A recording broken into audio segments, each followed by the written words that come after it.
সুর বাচ্চা মারা গেলে যেন কোনো মোল্লা কোনো হুজুর যেন জানাজাও না পড়ায়।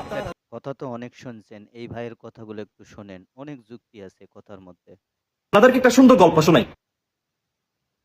তারেক রহমান এখনো যদি দেশে আসে এবং সঠিক পলিটিক্সটা হয়, এই সমস্ত মোল্লা মুন্সিরা মিলে জামায়াত মিলে 10% ভোট পাবে না ফজলুর রহমান। সুন্দর কথা। তবে ফজলুল ভাই, আমার একটা প্রশ্ন, তোমাকে কি কোনো সময় কোনো মোল্লা মুন্সি হুজুর অথবা জামায়াতের নেতা কর্মী তোমার কোনো সময় ফোন মারছিল? ভাই রে ভাই, এরকম কথা বলার সাহস কয়জনের আছে?